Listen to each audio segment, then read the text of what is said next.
Hi, interghost here and welcome to March's pickup video. Interghost is at the caboose. He's picking up games to show to you.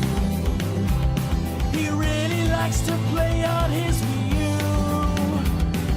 And if you think you've got a high score, well, that's what Retro Records is for. His XCOM team aren't living anymore. Him and all the dudes are singing out of tune. It's your friendly YouTube hosts, interghost. So April's here, March is now finished. Happy Easter to everyone if I get this video out on time for Easter Sunday, which I think it is today. So I haven't really got much to show this month, so this will be a very quick video. This month I've been mainly selling off a lot of bits that I don't want to make some money and to make some room for other things. I'm still collecting up some of these Masters of the Universe figures, as you can see behind me. But most of the pickups I also picked up were books, so I don't want to bore you and just go through a whole bunch of books, which I don't think you'll be interested in. But I will talk about this series, which I'm reading at the moment, Richard Lehman books, and this series is the Beast House series. And Richard Lehman is a horror writer. He does very adult content. There's a lot of sex and violence in these books, and it's one of those authors who you either love him or you hate him. And to me it feels very much like he writes sort of B-movie type stories, so they're always really out there, all a bit crazy, sort of a bit like Hills Have Eyes or The Wrong Turn, that sort of story, if you've seen those movies. But this one really captured my imagination. So the Beast House story, it consists of 4 books, and I actually read the second one first because I didn't realise it was a series called The Beast House, and I really enjoyed this one. So it's basically, and this one, it's an abandoned house, but there's a house which is opposite it which doesn't have any windows, it only has one door into it, and there's a woman who lives in it, and during the day she does tours of the house opposite called the Beast House, where the myth is that there's used to be a beast who used to kill people in this house, and she does a tour and she goes around and tells people about who dies in which room, and she's got like mannequins set up and stuff like that. And then you find out that the beasts, there's more than one beast, and well, I won't spoil it, but the beast appears in the house and kills people, and they have to find out where the beast is coming from. So that was that one, and I really enjoyed it. So then I found out that it was a series of 4 books. So then I read the first book, which is called The Cellar.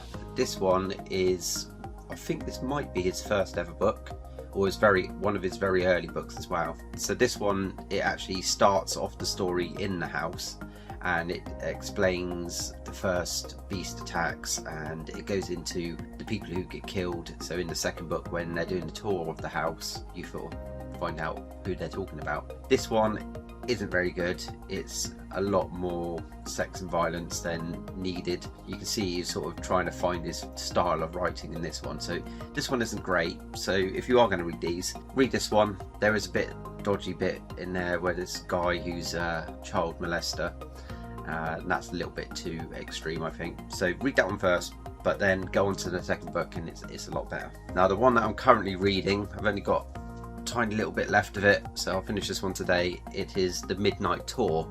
Now this one is the best so far of all of the books. So this is set sort of 20 years later, I think, after they think all the beasts are dead, and the actual house is now set up as a real attraction. So it's all fenced off. They have like a proper ticket booth, and they have like a picnic area around near to the house. They got a museum down the road. They got a cinema because they've made a film all about it, and you can go and watch the film in the town. And then you can do like a proper tour of the house, and you wear like earphones and it talks you through what happens. And it's all about the people who work in the house and their sort of story, but it also keeps flicking between them and one of the girls from the second book who gets captured by the beasts in the end. And she actually has a child with one of them, and she's got like a beast child, and it keeps flicking between the two. So I won't ruin what's happening at the end, but it's a really good one. I think it's really interesting that they've made it into sort of like a proper attraction house, and people are paying lots of money to go in. And then every Saturday night they do the midnight tour, where they take a small group of people in at midnight. They give them all like the gory details. So I'd highly recommend this one. This one is a really good book. First one isn't very good, second one's good, third one's really worth reading. And then I found out that there was a fourth one. This is one I got, well, I got the Midnight Tour and this one in the month of March. So these are my March pickups. And this one is Friday Night in the Beast House. And this one's a very short sort of novella book, so I don't know if he just wrote this because knew the other trilogy was popular and he thought it'd make some money. So yeah, it'd be interesting. I haven't even read the like synopsis on this, so I don't know what it's all about, so it'd be interesting to read this one straight after that one. That's the books I'm reading at the moment. And the only other pickup really I'm going to show you today is I picked up some PlayStation 1 games. Now the reason I picked these up is because I went to a local retro video game and board game shop which has just opened not far from me, about 10 minutes away from where I live, and it's only been open a couple of months. Basically I went on Facebook and I wanted to sell the I got a load of Magic the Gathering cards, which is a collectible card game.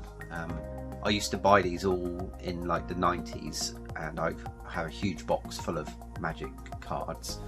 And I didn't want to go through every card to try and see if they were rare ones or whatever, because it just take way too long. So I went on a forum and a guy reached out from this shop saying, if you bring the cards down to me, then I'll go through them with you very quickly to see if there's any expensive ones in there, and then I'm happy to buy the bulk lot, taking out the expensive cards, which he did. So I went down there yesterday and we went through them all. Took a couple of hours to go through all the cards, and he basically just went to each set and looked up the most expensive cards and just went through those sets to see if I had any of those cards. And as he was going through, he found this card, which is called Lion's Eye Diamond. And straight away he said, right, put that one in a case. I said, oh, is it expensive? And that is a £250 to £300 card, which he found in my box of cards, which I just had thrown in the loft. So that one, about £250 to £300, amazing.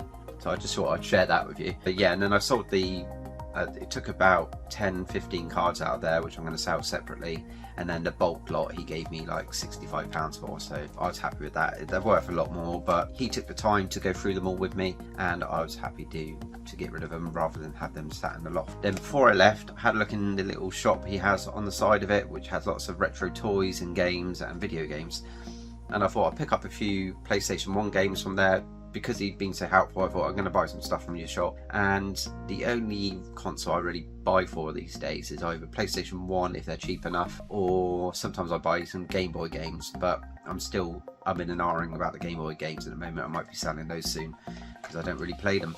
The ones I picked up, so I think all four of these together cost about, I think it's £25, and the most expensive one was Harry Potter and the Chamber of Secrets. Now the reason I picked this one up is because I got the Philosopher's Stone, and it is quite a fun little sort of collect 'em up platform game. So you go around Hogwarts collecting up like Bertie Bott's beans and casting different spells, jumping from platform to platform, that sort of stuff. So it's quite a fun game. This one looks to be sort of more of the same. I popped it on very quickly last night just to have a go at it. It hasn't aged very well. It's like sort of very early 3D type graphics, but the voice acting in it's quite funny. So yeah, I'll probably give that one a play. Next one is Colony Wars Vengeance, which is not a game I normally pick up because it's a shoot 'em up game, and I'm not a big fan of shoot 'em up games, but this one is one of those PlayStation games where it was like a full 3D space world. So yeah, it's just quite a cool, it's got a lot of FMV videos in it, which I like the old PlayStation games where they have a lot of like video clips. It's quite good. I had a little go on it. Quite hard to control though. Next one is In Cold Blood. Now this is one which I remember having back in the day, but I don't remember too much about it. I remember it is sort of like a Dino Crisis, Resident Evil type deal, where it's like 3D environment or like a drawn environment, and you have the tank controls where you move the person around and then forwards and backwards, and then you have to collect up items and go to different rooms and use those items. So it's sort of like a puzzly element to it. Haven't played that one yet, but it was quite cheap and one of those early sort of Resident Evil games, so I thought I'd pick that one up. And finally I got this one. It's called Elemental Pinball. Now I got this one because I did used to have a few pinball games back in the day on PlayStation, and they're quite good fun. I put this one on last night. I think this is only about £3, so, and it's rubbish. The tables, there's nothing to them. Basically, just got 2 flippers at the bottom. There's like 3 or 4 tables, and all of them you just sort of shoot the ball up round the top, and then it's got some bumpers, and then it falls down the hole, and it's like really hard to even hit the ball. So I'll probably be getting rid of that one. But I just picked it up because I used to like the pinball games on the PlayStation, but that's not a good one.